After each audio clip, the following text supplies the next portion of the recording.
शुभांशु, नमस्कार। आप आज मातृभूमि से, नमस्कार। भारत भूमि से सबसे दूर है, लेकिन भारतवासियों के दिलों के सबसे करीब है। आपके नाम में भी शुभ है और आपकी यात्रा नए युग का शुभ आरंभ भी है।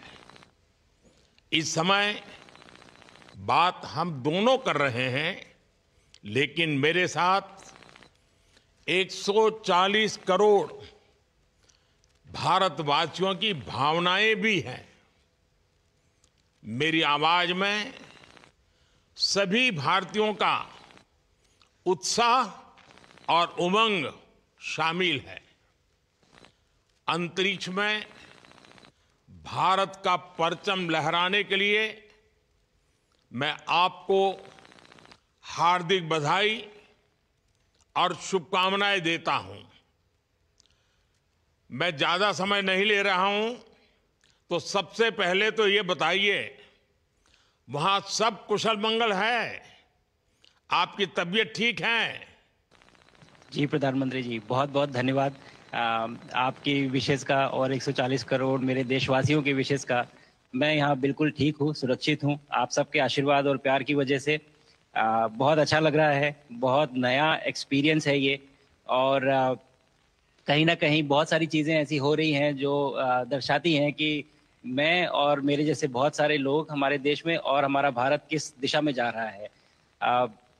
ये जो मेरी यात्रा है, ये पृथ्वी से ऑर्बिट की 400 किलोमीटर तक की जो छोटी सी यात्रा है, ये सिर्फ मेरी नहीं है। मुझे लगता है कहीं ना कहीं हमारे देश की भी यात्रा है। बिकॉज जब मैं छोटा था, मैं कभी सोच नहीं पाया कि मैं एस्ट्रोनॉट बन सकता हूँ। लेकिन मुझे लगता है आपके नेतृत्व में आज का भारत ये मौका देता है और उन सपनों को साकार करने का भी मौका देता है। तो ये बहुत बड़ी उपलब्धि है मेरे लिए, और मैं बहुत गर्व फील कर रहा हूँ कि मैं यहाँ पे अपने देश का प्रतिनिधित्व कर पा रहा हूँ। धन्यवाद प्रधानमंत्री जी। शुभ।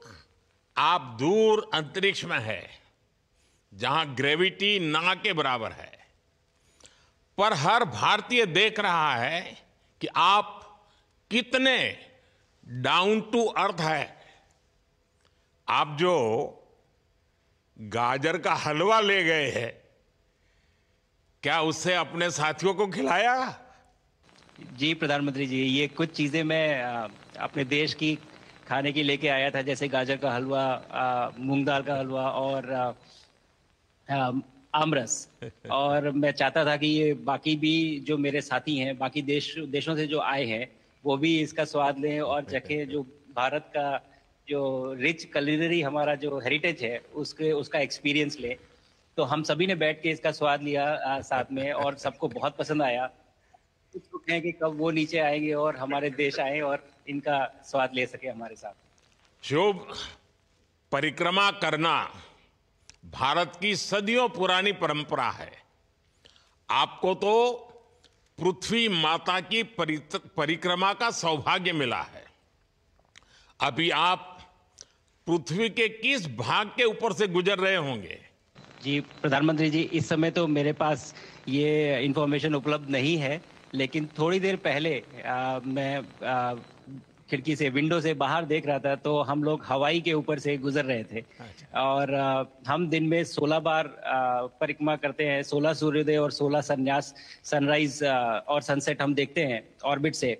और बहुत ही अचंभित कर देने वाला ये पूरा प्रोसेस है।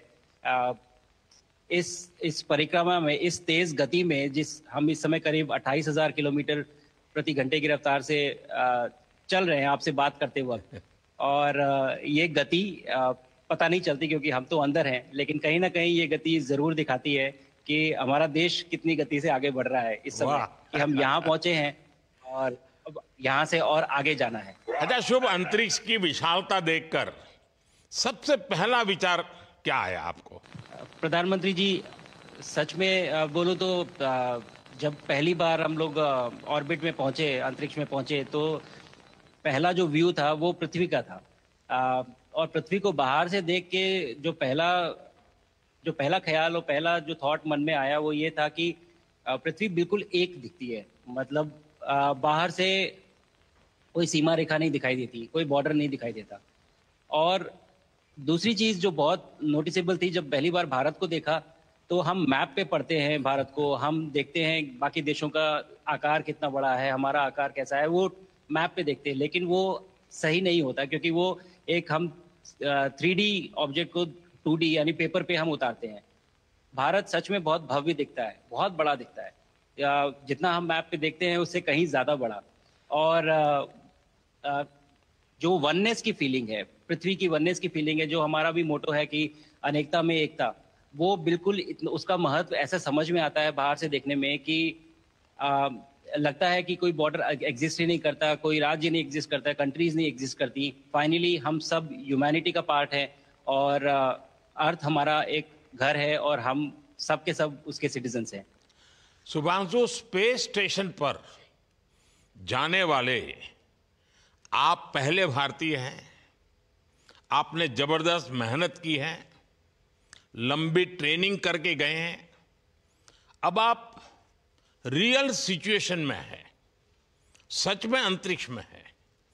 वहां की परिस्थितियां कितनी अलग हैं, कैसे एडप्ट कर रहे हैं? यहाँ पे तो सब कुछ ही अलग है प्रधानमंत्री जी। ट्रेनिंग की हमने पिछले पूरे 1 साल में। सारे सिस्टम्स के बारे में मुझे पता था, सारे प्रोसेस के बारे में मुझे पता था, एक्सपेरिमेंट्स के बारे में मुझे पता था। लेकिन यहाँ आते ही सडनली सब चेंज हो गया। बिकॉज हमारे शरीर को ग्रेविटी में रहने की इतनी आदत हो जाती है कि हर एक चीज उससे डिसाइड होती है। पर यहाँ आने के बाद चूंकि ग्रेविटी माइक्रो ग्रेविटी है, एब्सेंट है, तो छोटी छोटी चीजें भी बहुत मुश्किल हो जाती हैं।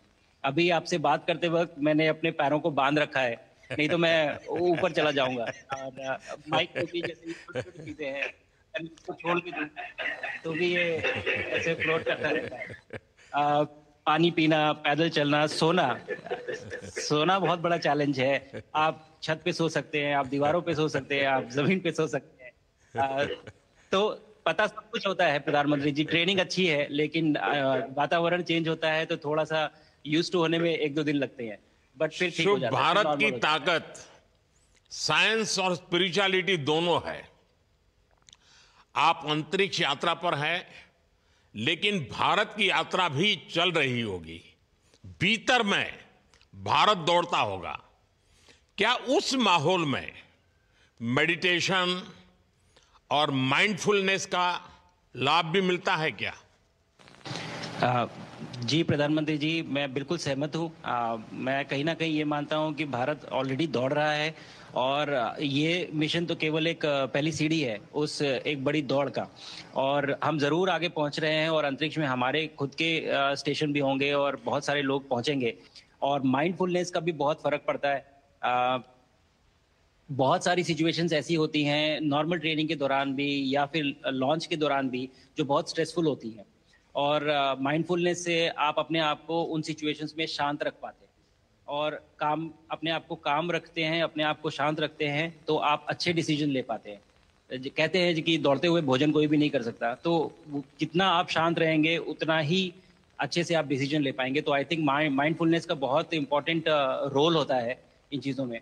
तो दोनों चीज़ें अगर साथ में प्रैक्टिस की जाएं तो ऐसे एक चैलेंजिंग एनवायरनमेंट में या चैलेंजिंग वातावरण में मुझे लगता है ये बहुत ही यूजफुल होंगी, और बहुत जल्दी लोगों को अडेप्ट करने में मदद करेंगी। आप अंतरिक्ष में कई एक्सपेरिमेंट कर रहे हैं। क्या कोई ऐसा एक्सपेरिमेंट है जो आने वाले समय में एग्रीकल्चर या हेल्थ सेक्टर को फायदा पहुंचाएगा? जी प्रधानमंत्री जी, मैं बहुत गर्व से कह सकता हूं कि पहली बार भारतीय वैज्ञानिकों ने 7 यूनिक एक्सपेरिमेंट्स डिज़ाइन किए, जो कि मैं अपने साथ स्टेशन पे लेके आया हूं। और पहला एक्सपेरिमेंट जो मैं करने वाला हूं, जो कि आज ही के दिन में शेड्यूल्ड है, वो है स्टेम सेल्स के ऊपर। सो अंतरिक्ष में आने से क्या होता है कि ग्रेविटी चूंकि एब्सेंट होती है तो लोड खत्म हो जाता है, तो मसल लॉस होता है। तो जो मेरा एक्सपेरिमेंट है वो ये देख रहा है कि क्या कोई सप्लीमेंट दे के हम इस मसल लॉस को रोक सकते हैं या फिर डिले कर सकते हैं। इसका डायरेक्ट इम्प्लीकेशन धरती पे भी है कि जिन लोगों का मसल लॉस होता है ओल्ड एज की वजह से, उनके ऊपर ये सप्लीमेंट्स यूज़ किए जा सकते हैं। तो मुझे लगता है कि ये डेफिनेटली वहाँ यूज़ हो सकता है। साथ ही साथ जो दूसरा एक्सपेरिमेंट है वो माइक्रो एल्गी की ग्रोथ के ऊपर। ये माइक्रो एल्गी बहुत छोटे होते हैं लेकिन बहुत न्यूट्रिशियस होते हैं। तो अगर हम इनकी ग्रोथ देख सकते हैं यहाँ पे और ऐसा प्रोसेस इजाद करें कि ये ज़्यादा तादाद में हम इन्हें उगा सकें और न्यूट्रिशन हम प्रोवाइड कर सकें, तो कहीं ना कहीं ये फूड सिक्योरिटी के लिए भी बहुत काम आएगा धरती के ऊपर। सबसे बड़ा एडवांटेज जो है स्पेस का वो ये है कि ये जो प्रोसेस है यहाँ पे बहुत जल्दी होते हैं, तो हमें महीनों तक या सालों तक वेट करने की जरूरत नहीं होती। तो इसलिए शुभांशु, यहाँ के जो रिजल्ट चंद्रयान की सफलता के बाद देश के बच्चों में, युवाओं में विज्ञान को लेकर एक नई रुचि पैदा हुई। अंतरिक्ष को एक्सप्लोर करने का जज्बा बढ़ा। अब आपकी ये ऐतिहासिक यात्रा उस संकल्प को और मजबूती दे रही है।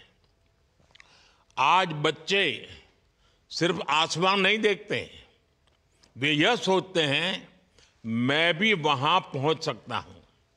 यही सोच, यही भावना हमारे भविष्य के स्पेस मिशंस की असली बुनियाद है। आप भारत की युवा पीढ़ी को क्या मैसेज देंगे? प्रधानमंत्री जी, अगर मैं अपने युवाओं पीढ़ी को आज कोई मैसेज देना चाहूँगा तो पहले ये बताऊँगा कि भारत जिस दिशा में जा रहा है, हमने बहुत बोल्ड और बहुत ऊंचे सपने देखे हैं और उन सपनों को पूरा करने के लिए हमें आप सबकी ज़रूरत है।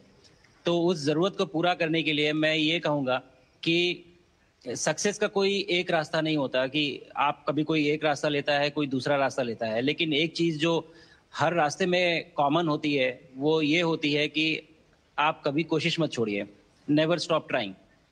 अगर आपने ये मूल मंत्र अपना लिया कि आप किसी भी रास्ते पे हो, कहीं पे भी हो, लेकिन आप कभी गिव अप नहीं करेंगे, तो सक्सेस चाहे आज आए या कल आए, पर आएगी जरूर। मुझे पक्का विश्वास है कि आपकी ये बातें देश के युवाओं को बहुत ही अच्छी लगेगी।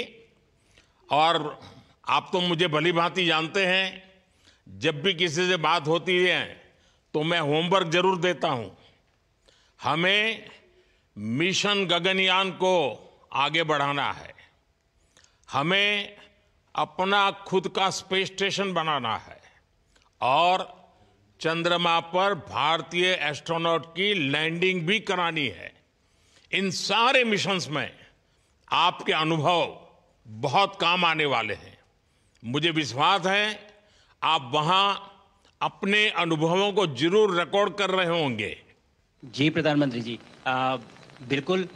ये पूरा मिशन की ट्रेनिंग लेने के दौरान और एक्सपीरियंस करने के दौरान जो मुझे लेसन्स मिले हैं, जो मुझे सीख मिली है, वो सब एक स्पॉन्ज की तरह मैं एब्जॉर्ब कर रहा हूँ। और मुझे यकीन है कि ये सारी चीज़ें बहुत वैल्यूएबल प्रूव होंगी, बहुत इम्पॉर्टेंट होंगी हमारे लिए जब मैं वापस आऊँगा और हम इन्हें इफ़ेक्टिवली अपने मिशंस में इनके लेसन्स अप्लाई कर सकेंगे और जल्दी से जल्दी उन्हें पूरा कर सकेंगे। बिकॉज मेरे साथी जो मेरे साथ आए थे, कहीं ना कहीं उन्होंने भी मुझसे पूछा कि हम कब गगनयान पे जा सकते हैं, जो सुन के मुझे बहुत अच्छा लगा और मैंने बोला कि जल्दी ही। तो मुझे लगता है कि ये सपना बहुत जल्दी पूरा होगा और मेरी जो सीख मुझे यहाँ मिल रही है वो मैं वापस आके उसको अपने मिशन में पूरी तरह से 100% अप्लाई करके और उनको जल्दी से जल्दी पूरा करने की कोशिश करेंगे। शुभांशु,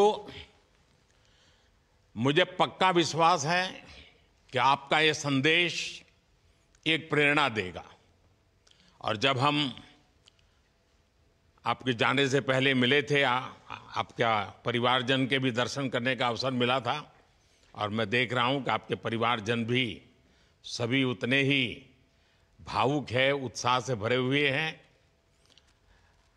शुभांशु, आज मुझे आपसे बात करके बहुत आनंद आया। मैं जानता हूं आपकी जिम में बहुत काम है और 28,000 किलोमीटर की स्पीड से काम कर रहे हैं आपको, तो मैं ज़्यादा समय आपका नहीं लूँगा।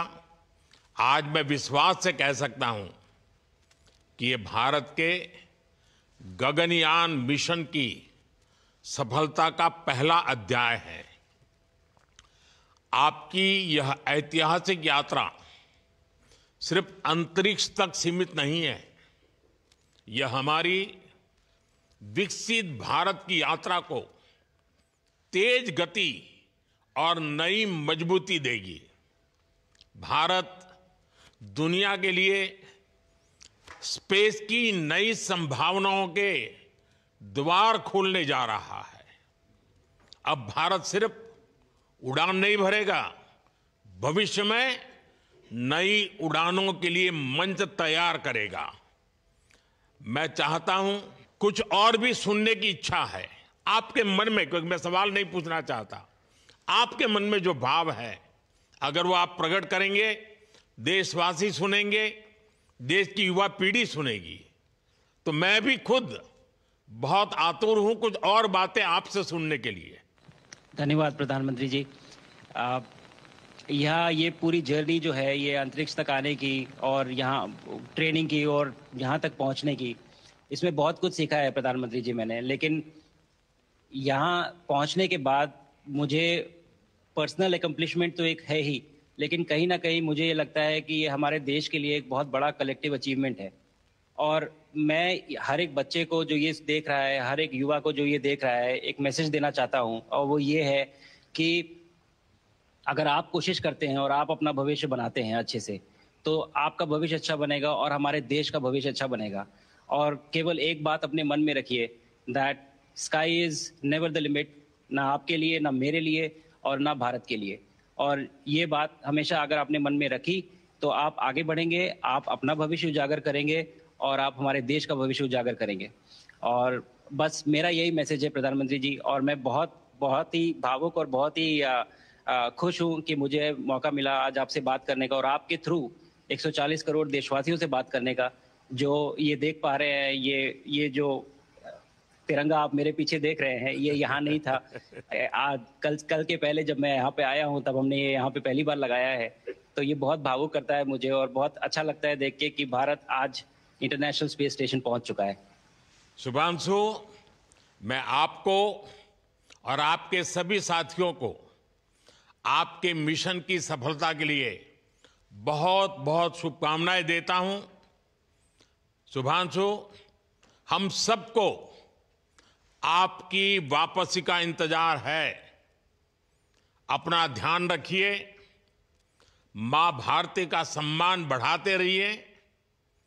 अनेक अनेक शुभकामनाएं, 140 करोड़ देशवासियों की शुभकामनाएं, और आपको इस कठोर परिश्रम करके इस ऊंचाई तक पहुंचने के लिए बहुत बहुत धन्यवाद देता हूं।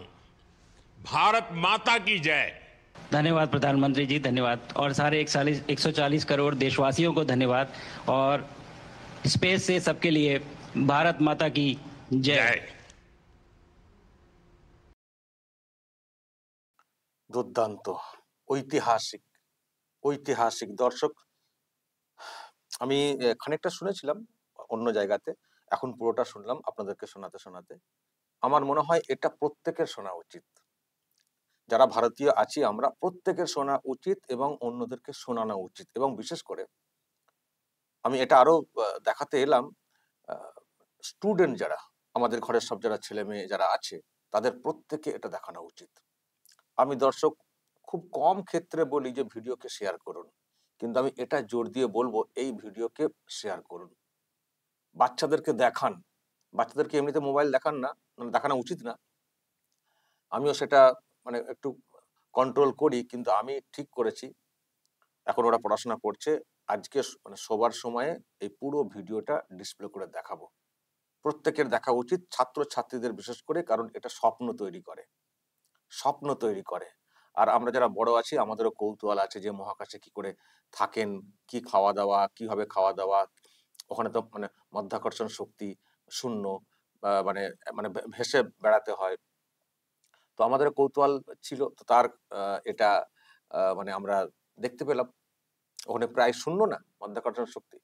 তো সুতরাং বললেন না যে আমি যখন কথা বলছি আপনার সঙ্গে আমার পাটা বাঁধা রয়েছে, কারণ ভাসমান তো, মানে আমরা যেমন এখানে শুই, নিচে শুই, ওখানে যেমন করে খুশি হওয়া যায়, দাঁড়িয়ে দেওয়ালে ঠেলে হেলান দিয়ে, সব তো চতুর্দিকে সমান। তো তো এইগুলো সত্যি আমাদের কৌতূহল দূর হলো। আর মানে হোমওয়ার্ক দিয়েছেন প্রধানমন্ত্রী, হোমওয়ার্ক দিয়েছেন প্রধানমন্ত্রী শুভাংশু শুক্লাকে যে ওখানে গেছেন, কাজ করছেন, সব ঠিক আছে, কিন্তু আমাদের স্পেস রিসার্চ যে এটা আছে এটাকে আরো এগিয়ে নিয়ে যেতে হবে। আমাদের নিজস্ব স্পেস সেন্টার করতে হবে, এটা তো নাসার।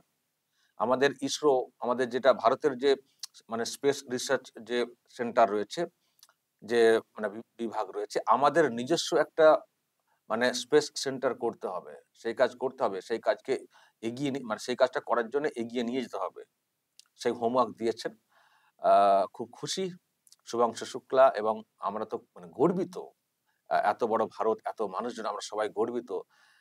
এবং দর্শক যেটা আর একটা বললেন শুভাংশু, যে এই যে ভারতের যে পতাকা এখানে ছিল না, আমি এসছি মানে এবার এখানে ভারতের পতাকা থাকবে, এটাও একটা ঐতিহাসিক একটা গর্বের মুহূর্ত। ওই যে পেছনে যেসব পতাকাগুলো রয়েছে দেখতে পাচ্ছেন উপর দিকে সব টাঙানো, ভারতের পতাকা ছিল না, এবার থেকে ভারতের পতাকা থাকবে। এখানে আশপাশের দেশের কোনো পতাকা দেখতে পাচ্ছেন নাকি দর্শক? আশপাশের দেশ দেখতে পাচ্ছেন? নেই, থাকার কথা না তো। ধ্বংসাত্মক চিন্তা ভাবনা, মানুষের ক্ষতি করা, অন্য দেশের ক্ষতি করার ভাবনা থাকলে উন্নতি করা যায়? উন্নতি করা যায়? আজকে এটা একটা ঐতিহাসিক মুহূর্ত যে ভারতের প্রধানমন্ত্রী তিনি স্পেস সেন্টারে, স্পেসের সঙ্গে মানে স্পেসে থাকা মানে এক ব্যক্তির সঙ্গে কথা বলছেন, মানে পৃথিবীর বাইরে। পৃথিবী তো এদিক থেকে সেদিক তো মানুষ কথা বলেনি, কিন্তু ভারতের প্রধানমন্ত্রী পৃথিবীর বাইরে স্পেস সেন্টার, স্পেসে, মহাকাশে কথা বলছেন। প্রধানমন্ত্রী মহাকাশে কথা বলছেন, মহাকাশে একজনের সঙ্গে কথা বলছেন ভিডিও কনফারেন্সে।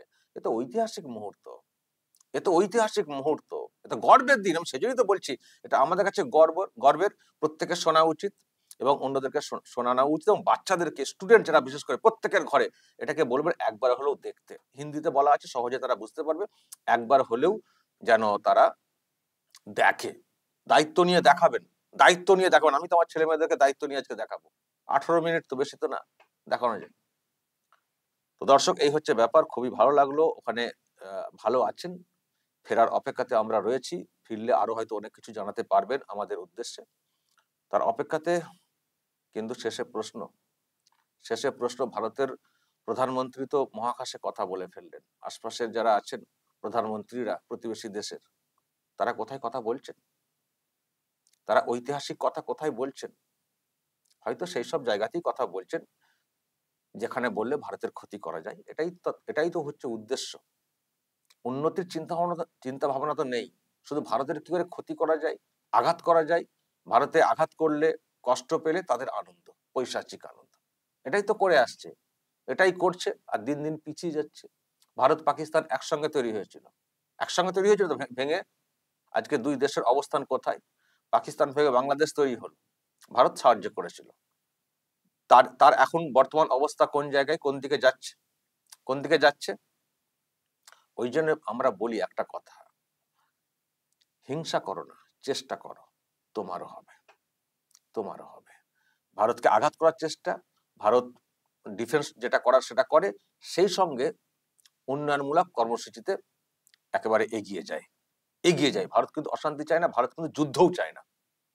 কিন্তু তুমি যদি আমাকে আঘাত করো বারবার, তোমাকে তো সেইভাবে আমাকে তো মানে প্রত্যাঘাত তো করতে হবে, ডিফেন্স অ্যাটলিস্ট তো করতে হবে সুরক্ষিত রাখার জন্য। কিন্তু ওটাই মেন না যে যুদ্ধ করব, যুদ্ধ নিয়ে আমরা মেতে থাকবো। দেশকে এগিয়ে নিয়ে যেতে হবে, দেশের অর্থনীতি, বিজ্ঞান, সংস্কৃতিকে এগিয়ে নিয়ে যেতে হবে, এই চেষ্টা ভারতের রয়েছে। এবং বর্তমান প্রধানমন্ত্রী এইসব দিক দিয়ে খুব অ্যাক্টিভ, দেখতেও পাচ্ছেন। শুভাংশু শুক্লা উনিও অবদানের কথা বললেন, এবং বললেন ভারতও দ্রুত গতিতে এগিয়ে যাচ্ছে, সেটাও বললেন।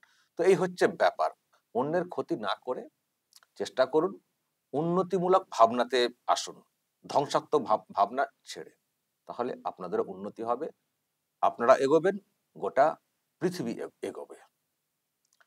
না করলে কিছু করার নেই, ভারত এগোবে আর আপনারা ফ্যাল করে তাকিয়ে দেখবেন। দর্শক বলবেন, আবার বলছি, এই ভিডিও শেয়ার করবেন, নজর রাখবেন আরামবাগ টিভি।